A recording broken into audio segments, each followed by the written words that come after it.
नमस्कार दोस्तों। जैसा कि आप ये जो सेगमेंट देख रहे हैं उसमें आप एंशिएंट भारत का अध्ययन कर चुके हैं और इसमें हम लोग पूर्व मध्यकाल पर डिस्कस कर रहे हैं। और विद्यार्थियों देखिए कि पूर्व मध्यकाल का जो कालखंड हमने बताया था आपसे वो लगभग 700 या 750 ईस्वी से लेकर के 1200 ईस्वी तक का कालखंड जिसे आप पूर्व मध्यकाल कहते हैं। इसी को हमने कहा था कि बाबू ये राजपूताना युग के नाम से भी जानते हैं या इसी को हम राजपूत काल के नाम से भी जानते हैं। इसमें जैसे आपने अभी हाल ही के वीडियो में देखा था कि कैसे उत्तर भारत की राजनीति में गुप्तों के बाद एक विशाल साम्राज्य को स्थापित करने और उसे केंद्रित करने का जो प्रयास किया गया, सार्थक प्रयास किया गया, वो किया गया था हर्षवर्धन के द्वारा। तो हर्षवर्धन एक ऐसा शासक साबित हुआ जिसने उत्तर भारत में एक बेहतर राजनीतिक व्यवस्था को स्थापित करने में सफलता प्राप्त की थी।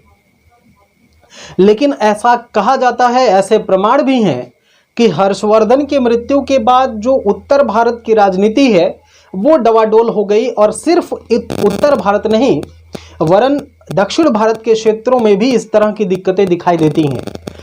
अब तक आपने देखा था कि जैसे गुप्तों के समय में जो कार्य कौशांबी को केंद्रित होकर के हो रहा था, अब कहीं ना कहीं अगर उत्तर भारत में आपको अपना राजनीतिक वर्चस्व स्थापित करना है तो आपको कन्नौज पर अपने अधिकार को बनाना पड़ेगा, कन्नौज को अपने अधीन लेना पड़ेगा। तो एक चीज आप देखेंगे कि इस पूर्व मध्यकाल में जो राजनीतिक संघर्ष की शुरुआत हुई, उस राजनीतिक संघर्ष का जो केंद्र बिंदु बना वो बनता है कन्नौज, जिसे हम कान्यकुंज अथवा उसे कन्नौज के नाम से जानते हैं। ठीक है, कन्नौज आप वाकिफ होंगे, कन्नौज से उत्तर प्रदेश का एक बेहतर स्थान माना जाता है। आज भी उत्तर प्रदेश की राजनीति कहीं ना कहीं कन्नौज से जरूर प्रभावित होती है, कन्नौज के आसपास एरिया से। तो एक बात हम जरा सा देखें कि हर्षवर्धन के बाद की जो स्थिति है, हर्षवर्धन के बाद की जो स्थिति थे उससे आप देखेंगे कि इस पूर्व मध्यकाल में उत्तर भारत में और दक्षिण भारत में बड़े बड़े राजवंशों का उदय हुआ। और उत्तर भारत में अगर देखें तो पाल साम्राज्य एक विस्तृत साम्राज्य के रूप में दिखाई देता है। उत्तर भारत में पाल साम्राज्य जो है ये 9वीं सदी के मध्य तक एकदम पूर्वी भारत पर छाया रहता है। लेकिन जो प्रतिहारों का साम्राज्य है, जो प्रतिहार गुर्जर प्रतिहार जिसे आप कहते हैं, गुर्जर प्रतिहारों का जो साम्राज्य है वो 10वीं सदी के मध्य तक पश्चिमी भारत और गंगा की ऊपरी वादी में, जो गंगा तट है उसके ऊपरी वाले मैदानी क्षेत्र में प्रतिहारों का साम्राज्य विकसित रहा। अगर राष्ट्रकूटों की बात करें तो दक्षिण का एरिया जो है यह राष्ट्रकूटों ने अपने पक्ष में किया हुआ था। आप इस मैप के हिसाब से भी समझ सकते हैं। जैसा हमने यहाँ पे देखिए कि ये भारत का आधा मैप बना हुआ, दक्षिण भारत और थोड़ा सा उत्तर भारत को लेकर के। यहाँ पे देखिए ये जो एरिया था ये एरिया था गुर्जर प्रतिहारों का, और ये आपका जो केंद्र बिंदु बना कन्नौज है। और यहाँ पे आप देखेंगे कि पाल वंश है और इधर देखेंगे तो राजपूतों का क्षेत्र है। तो इस तरह से आप ये भी आंकड़ा लगा पा रहे होंगे कि जो पूर्वी भारत है वहां पे पाल वंश का आधिपत्य था। पाल वंश के बाद इधर हम अगर दक्षिण भारत की तरफ देखें तो इसका मुखिया या इसका जो राजनीतिक निर्धाता था उसे आप राष्ट्रकूट कहेंगे। और उत्तर भारत में गंगा की तलहटी वाले एरिया में आप देखेंगे तो प्रतिहारों का, गुर्जर प्रतिहारों का साम्राज्य था। लेकिन एक बात यहाँ पे आप और देखेंगे कि इन तीनों में राष्ट्रकूट साम्राज्य सबसे लंबा चलता है। इन तीनों में राष्ट्रकूट साम्राज्य सबसे लंबा चलता है, बाकियों का आपसी संघर्ष के कारण पतन हो जाता है। और कहते हैं कि सांस्कृतिक मामलों में जो ये तीनों राजवंश हैं उसमें राष्ट्रकूट साम्राज्य जो है सबसे लंबा चला भी हमने बताया, और यह अपने काल का सबसे शक्तिशाली साम्राज्य नहीं कह सकते इसको, बल्कि ये आर्थिक और सांस्कृतिक मामलों में भी अपने आसपास के राज्यों से, अपने समकालीन साम्राज्यों से बेहतर साबित होता है। तो इसलिए राष्ट्रकूटों की जो कलात्मक व्यवस्थाएं थी, सांस्कृतिक व्यवस्थाएं थी, इनकी राजनीतिक और आर्थिक व्यवस्थाएं थी, ये अपने समकालीन राजवंशों से उत्कृष्ट मानी जाती। उत्तर भारत में वर्चस्व के लिए संघर्ष की शुरुआत आप देखेंगे तो कश्मीर के शासक ललितादित्य मुक्तापीठ के साथ ही हो गई थी। चूंकि ललितादित्य ने पहली मर्तबा यह प्रयास किया था कि वो उत्तर भारत के कुछ एरियाज पर अपना अधिकार कर सके, तो कहा जाता है कि ललितादित्य ने, जो कश्मीर का शासक है, ये हर्षवर्धन की मृत्यु के बाद, हालांकि हर्षवर्धन के शासनकाल तक कन्नौज को लेकर के, कन्नौज जो है हर्षवर्धन के समय ही एक बेहतर राजनीतिक मुकाम को पाने के लिए एक तरह से कह सकते हैं कि उद्भित हो रहा था, और कन्नौज के समय से ही, हर्षवर्धन के समय से ही कन्नौज का जो आधिपत्य है, कन्नौज का जो सामरिक महत्व है, इसको लेकर के संघर्ष की भावनाएं सबके मन में आ रही थी। तो उत्तर भारत में प्रभुसत्ता स्थापित करने के लिए एक बार संघर्ष किया गया था, एक बार आक्रमण किया गया था ललितादित्य के द्वारा, जो ललितादित्य मुक्तापीठ, आप कश्मीर के राजवंश में आपको पढ़ाएंगे ललितादित्य के बारे में। तो ललितादित्य ने एक बार कन्नौज पर अधिकार करने का प्रयास किया था। दोस्तों एक चीज आप यहाँ पे ध्यान देंगे कि जो पूर्व मध्यकाल में जो स्थिति कन्नौज की है, जितना इसको लोग अपने साम्राज्य का हिस्सा, साम्राज्य की राजधानी बनाने के लिए उतावले हैं, कहीं ना कहीं आप देखेंगे कि मध्यकाल में दिल्ली की वही स्थिति आ जाती है। जो मध्यकाल में दिल्ली की स्थिति बनी, वही पूर्व मध्यकाल में किसकी स्थिति बन गई थी? कन्नौज की स्थिति बन गई थी। तो आइए कन्नौज को लेकर के जो संघर्ष हुए हैं, जो आसपास इनके साम्राज्य रहे हैं, उसकी जरा सा हम लोग चर्चा करते हैं। चूंकि पाल, प्रतिहार और राष्ट्रकूट ये तीन राजवंश बड़े महत्वपूर्ण हैं, लेकिन इसके अलावा हम लोग गढ़वाल, बहुत सारे ऐसे शासकों को पढ़ेंगे जो पूरे राजपूताना में, पूरे राजपूत कालीन इतिहास में बड़े महत्वपूर्ण माने जाते हैं। तो अब जरा सा आप यहाँ पे देखें कि पहला राजवंश जिसका हम अध्ययन करने वाले हैं वो है आपका गुर्जर प्रतिहार वंश। हालांकि आप देखिए तीनों में से किसी को आप पहले पढ़ सकते हैं, क्योंकि तीनों का एरिया और राजनीति एकदम अलग अलग एरिया है, लेकिन आपको पढ़ना तीनों को है, ठीक है। हालांकि हम पाल वंश से शुरू कर सकते थे, लेकिन हम देखेंगे प्रतिहारों से, चूंकि शुरुआती तौर पर जिसको हम सेंटर मान करके अपने बात को कहने का प्रयास कर रहे हैं दोस्तों, वो आप देखेंगे तो ये त्रिपक्षीय संघर्ष की बात है। त्रिपक्षीय संघर्ष का मतलब है कि इसमें तीन राज्यों के द्वारा, तीन साम्राज्यों के द्वारा इस संघर्ष में शामिल किया गया। ये बड़ा ही इंपॉर्टेंट मुद्दा है दोस्तों।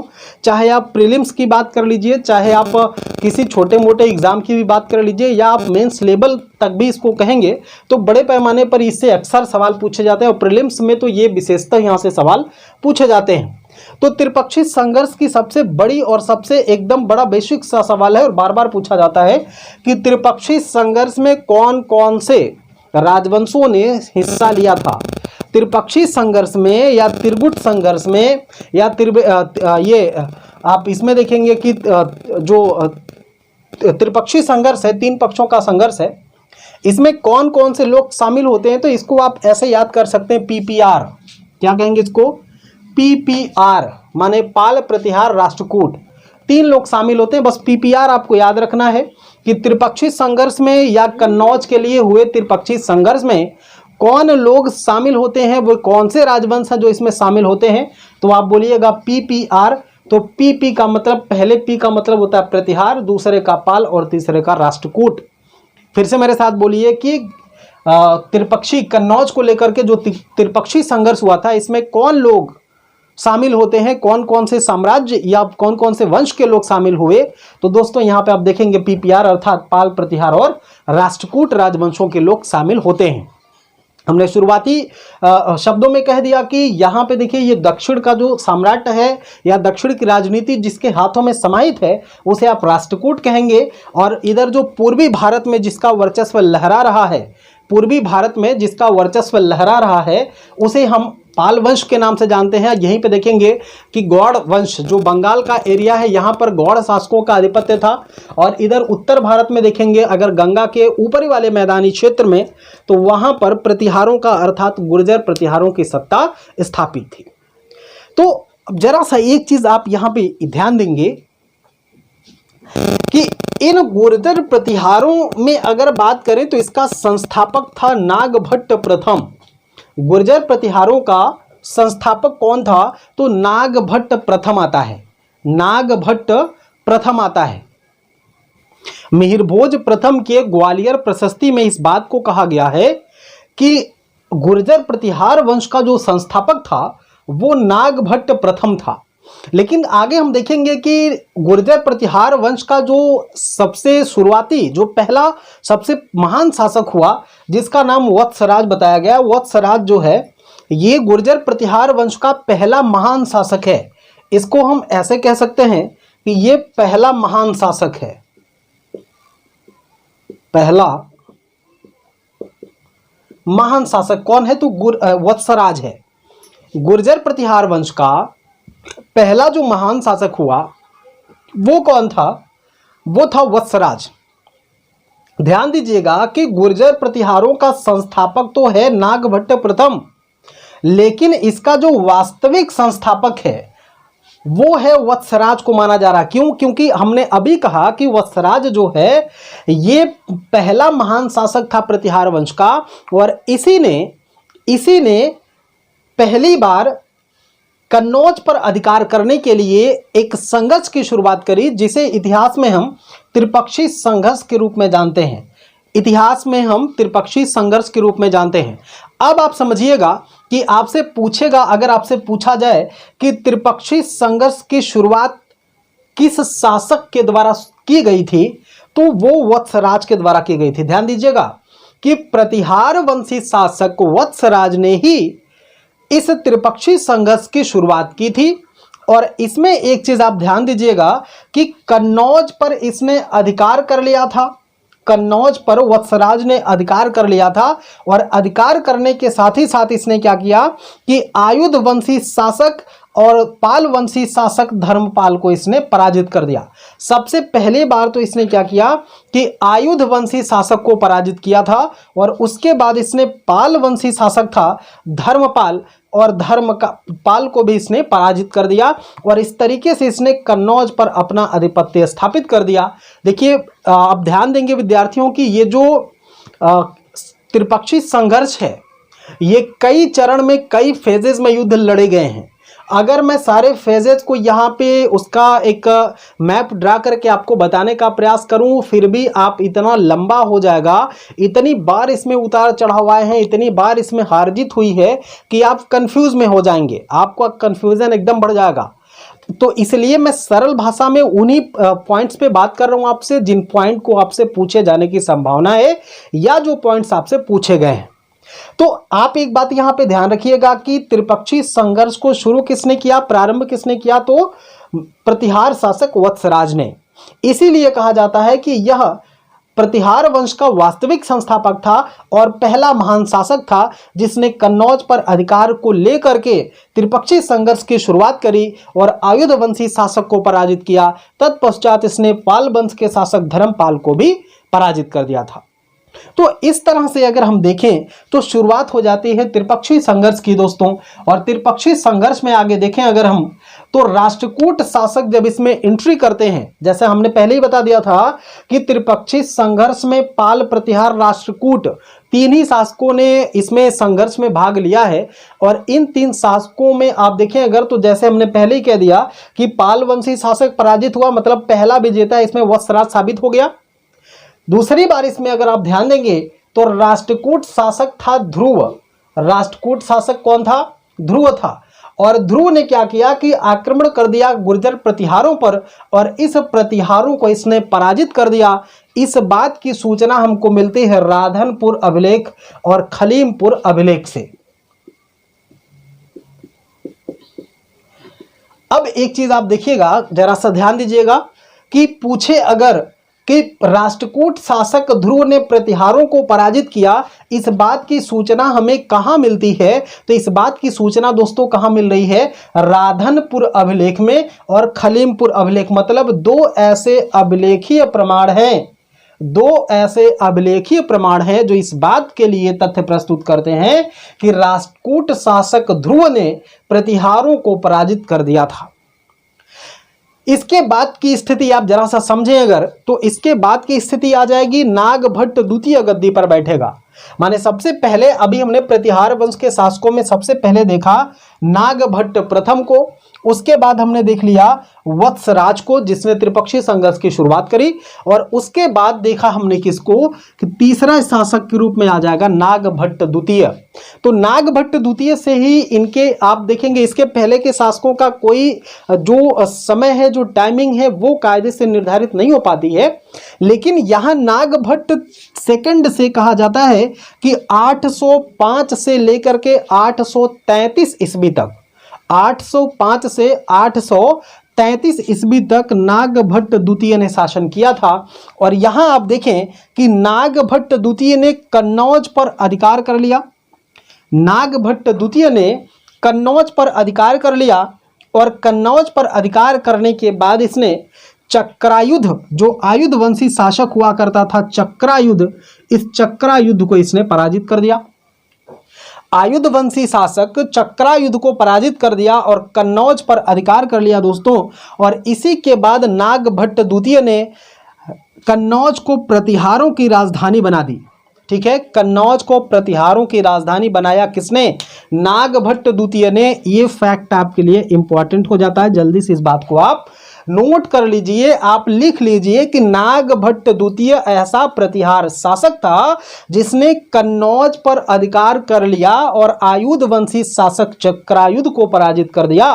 तत्पश्चात इसने क्या किया कि कन्नौज को प्रतिहारों की राजधानी बना दिया, और इसी के बाद इसने पाल वंशी शासक धर्मपाल को भी पराजित कर दिया। और इस बात का उल्लेख दोस्तों मिलता है हमको कहां पे? मुंगेर अभिलेख में। कहां पे मिल रहा है? मुंगेर अभिलेख में मिल रहा है। मुंगेर अभिलेख में किस बात का वो मिल रहा हमको कि ये धर्मपाल को भी पराजित किया था किसने? नागभट्ट द्वितीय ने। नागभट्ट द्वितीय के बाद एक शासक आता है जिसका नाम था रामभद्र। माने अगर चौथे शासक की हम बात करें कि प्रतिहारों का चौथा शासक कौन हुआ, तो नागभट्ट द्वितीय के बाद एक शासक आया जिसका नाम था रामभद्र। और रामभद्र दोस्तों एकदम अयोग्य शासक कहा जाता है। इसी के बाद मिहिर भोज गद्दी पर बैठता है जो एक सबसे उत्तम और सर्वयोग्य शासक कह सकते हैं जिसको कि योग्य शासक था ये। लेकिन नागभट्ट के रूप में नागभट्ट से जुड़ा हुआ एक बड़ा ही महत्वपूर्ण मुद्दा और आपको जानना चाहिए जो आपके परीक्षाओं में पूछा जाता है, पूछेगा कि वह प्रतिहार शासक जिसने राष्ट्रकूटों के पराजय के बाद, राष्ट्रकूटों से पराजित होने के बाद वो गंगा नदी में कूद करके या गंगा में कूद करके जल समाधि ले लेता है या गंगा नदी में कूद करके आत्महत्या कर लेता है, वो कौन सा प्रतिहार शासक था दोस्तों? तो ये नोट डाउन कर लीजिएगा, आप नोट करके लिखिएगा कि नागभट्ट द्वितीय ऐसा प्रतिहार शासक था।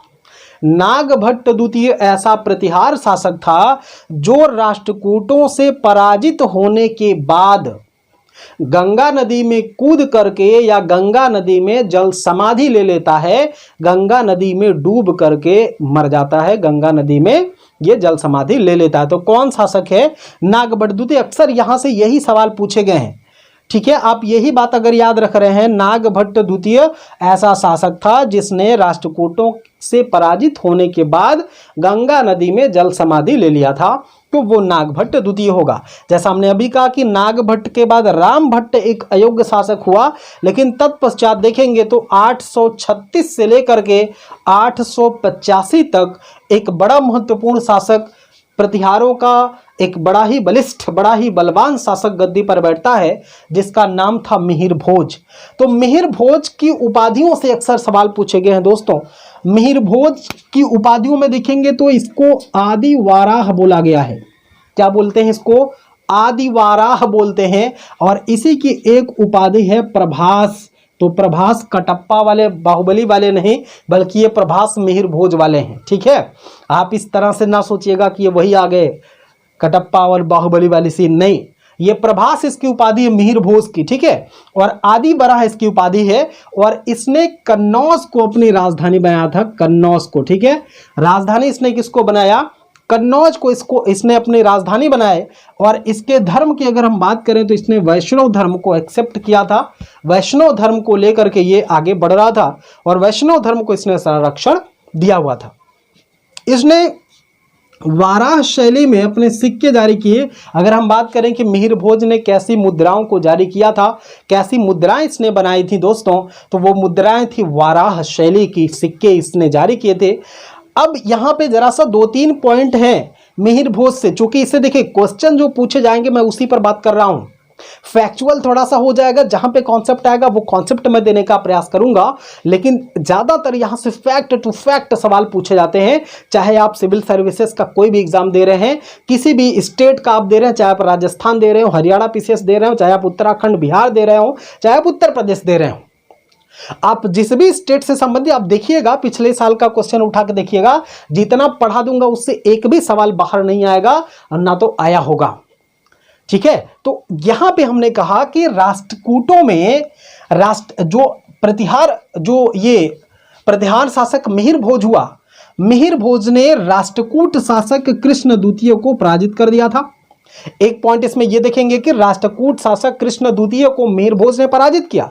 और दूसरी बात जो सबसे इंपॉर्टेंट है इससे जुड़ी हुई, वो ये है कि इसी के समय 851 ईस्वी में एक अरबी व्यापारी भारत आता है, एक अरबी व्यापारी भारत आया जिसका नाम था सुलेमान। और ये इंपॉर्टेंट फैक्ट है, आपसे पूछा जाता है कि सुलेमान अरब व्यापारी किसके दरबार में या किसके शासनकाल में भारत की यात्रा किया था। तो ये भारत की यात्रा किया किसके समय में दोस्तों, तो ये मिहिर भोज के समय ये भारत की यात्रा करता है।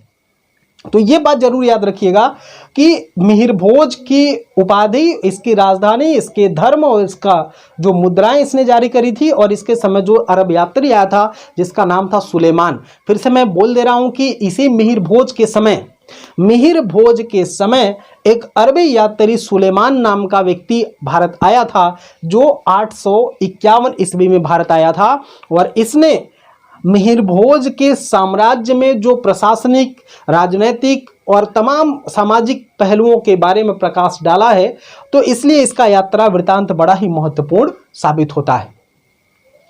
अगला शासक होगा हमारा महेंद्रपाल। महेंद्रपाल भी आप देखेंगे तो ये प्रतिहार वंश का है, ऐसा नहीं कि पाल लगा तो पाल वंश का होगा। ये महेंद्रपाल है। महेंद्रपाल 885 से लेकर के 910 ईस्वी तक शासन करता है, और इसके दरबार में राजशेखर और महिपाल नाम के 2 विद्वानों को संरक्षण प्राप्त था। प्रतिहार वंशी शासक, गुर्जर प्रतिहार शासक महेंद्रपाल के दरबार में राजशेखर और महिपाल को संरक्षण प्राप्त था। ये उसके दरबार की शोभा बढ़ाते थे। दोस्तों यहां पे आप देखेंगे तो महेंद्रपाल के राजगुरु थे राजशेखर। राजशेखर राजगुरु किसके थे? राजशेखर राजगुरु किसके थे? तो महेंद्रपाल के थे। महेंद्रपाल ने बहुत सारे ग्रंथों को लिखा है, तमाम ऐसी रचनाएं करी हैं जो आपके एग्जाम में बार बार पूछे जाते हैं। तो मैं उनके कुछ रचनाओं को लिस्टेड कर दिया हूं, आइए जरा सा देख लेते हैं कि राजशेखर की काव्य मीमांसा तो आप अक्सर सुने होंगे, और पिछले वीडियो में हमने बताया भी, इसकी चर्चा भी किया है कि राजशेखर की काव्य मीमांसा, और एक देखेंगे कर्पूर मंजरी, तीसरी विद्वशाल भंजिका, चौथा हरिविलास, पांचवा भुवन चक्षु, और छठा बाल रामायण, और सातवां बाल महाभारत। तो इतने कुल ग्रंथों को लिखा गया किसके द्वारा? राजशेखर के द्वारा, जो किसके दरबार में रहते थे? महेंद्रपाल के दरबार में रहते थे। एक सवाल मैं आपसे पूछ रहा हूं, यहीं से बना रहा हूं सवाल, कैसे बनेंगे इस चीज को आप समझ भी पाएंगे। पूछेगा कि प्रतिहार वंशी शासक के दरबार में राजशेखर रहते थे जिन्होंने भुवनचक्षु नामक ग्रंथ लिखा था। अब लिख देगा आपको महेंद्रपाल, मिहिर भोज, ऐसे करके 4 ऑप्शन बनाएगा। तो महेंद्रपाल के दरबार में रहते थे राजशेखर, जिन्होंने कौन कौन से? कर्पूर मंजरी, काव्य मीमांसा, विद्वशाल भंजिका, हरिविलास, भुवन चक्षु, बाल रामायण और बाल महाभारत को लिखा है। ये ऐसे ग्रंथ हैं जिसकी रचना राजशेखर ने की है। तो इस तरह से आप देख पा रहे होंगे मित्रों कि ये जो शुरुआती शासक है माने प्रतिहार वंश, प्रतिहार वंश के शासकों पर हमने चर्चा किया, लेकिन ऐसा नहीं है कि सिर्फ इतने ही शासक प्रतिहारों में थे। महेंद्रपाल के बाद एक शासक आएगा महिपाल, और उसके बाद राज्यपाल, दो और इसके शासक बचे हुए हैं। लेकिन उसके पहले, उसको पढ़ाने से पहले आप इसका स्क्रीनशॉट लीजिए, इसको फिर हम इरेज करके फिर से उन दो छोटे छोटे शासक है, 2-3 पॉइंट है उस पर भी चर्चा कर लेते हैं, तो फिर आपका प्रतिहार वंश समाप्त होगा। तो जल्दी से आप स्क्रीनशॉट कर लीजिए, फिर हम लोग महिपाल और राज्यपाल पर चर्चा करेंगे।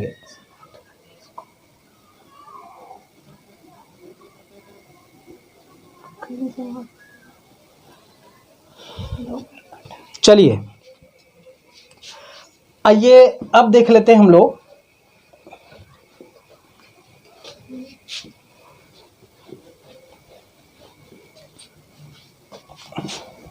दो शासक इसमें और बचे हुए हैं।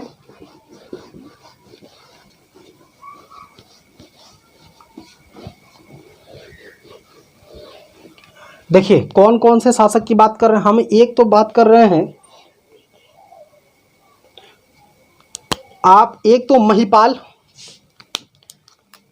एक शासक इसमें है महिपाल।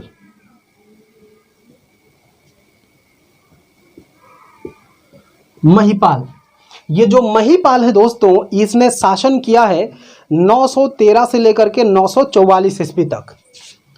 913 से लेकर के 944 ईस्वी तक। और महिपाल के बारे में आप जानिए कि ये जो महिपाल है, इसके शासनकाल में अरब यात्री अल मसूदी भारत आया था। इसी के समय अरबी यात्री कौन था? अल मसूदी। अल मसूदी भारत आया, ये इंपॉर्टेंट बात है। अल मसूदी, इसी के समय अल मसूदी भारत आया था। जैसे देखिएगा, सुलेमान भी आपको याद रखना है। सुलेमान किसके समय आया था? मिहिर भोज के समय आया था, ठीक है। और महिपाल के समय कौन आ रहा है? अल मसूदी आ रहा है। अल मसूदी 915-16 के आसपास, अगर इसके समय को आप जानना चाहें तो ये 915-16 में भारत की यात्रा करता है। उस समय प्रतिहार शासक महिपाल सत्ता पर स्थापित था, और इसी अरब यात्री ने इसको कहा है कि यह गुर्जरों का सर्वशक्तिशाली शासक था। ठीक है, क्या बोला? यह गुर्जरों का सर्वशक्तिशाली शासक कहा है। ठीक है, गुर्जरों का सबसे शक्तिशाली शासक कहा है। और दूसरा विवरण जो ये देता है, इसने गुर्जरों को अल गुर्जर कहा है। ये भी बात आपके लिए इंपॉर्टेंट है। इसने गुर्जरों के लिए क्या शब्द यूज किया? अल गुर्जर शब्द का यूज किया है। तो ये बात आप ध्यान देंगे, पूछा जाएगा कि किस विदेशी यात्री ने गुर्जरों के लिए अल गुर्जर शब्द का इस्तेमाल किया है। तो यहाँ पे आप बताइएगा प्यारे बच्चों कि ये अल मसूदी ऐसा अरबी यात्री था जो महिपाल के शासनकाल में भारत की यात्रा करता है 915-16 में। इसने महिपाल को प्रतिहारों का सबसे शक्तिशाली शासक बताया तथा प्रतिहारों के लिए अल गुर्जर शब्द का प्रयोग किया। प्रतिहारों के लिए कैसे शब्द का प्रयोग किया है? अल गुर्जर शब्द का प्रयोग किया है। और तो और प्रतिहार वंश के शासकों को इसने एक और नाम दिया है, बौरा। ध्यान से आप सुनिएगा, प्रतिहार वंश के शासकों को इसने बौरा नाम दिया है। तो अब जान जाइए कि प्रतिहारों को इसने क्या बोला? अल गुर्जर कहा है, और प्रतिहार वंशी शासकों के लिए बौरा शब्द का इस्तेमाल किया है। तो इसलिए देखेंगे तो महिपाल भी एक इंपॉर्टेंट शासक हो जाता है राजपूताना क्षेत्र का या प्रतिहार वंश का। इसको भी आपको याद रखना है।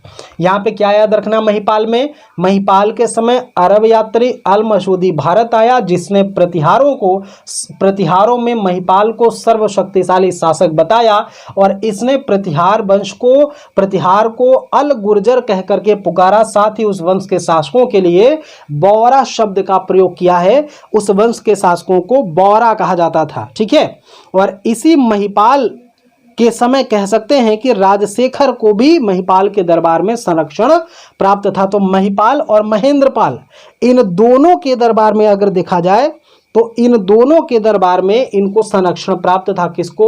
राजशेखर को। पहले ये मिहिर भोज के दरबार में रहे, मिहिर भोज के मरने के बाद इनको महिपाल के द्वारा भी संरक्षण दिया गया था। अगला शासक अगर हम देखें, अगला शासक होगा हमारा राज्यपाल। ठीक है, अगला शासक हमारा होगा क्या? राज्यपाल। छोटा सा शासक है, 2-3 बातें इसमें, 2 बातें हैं इंपॉर्टेंट। देखिए,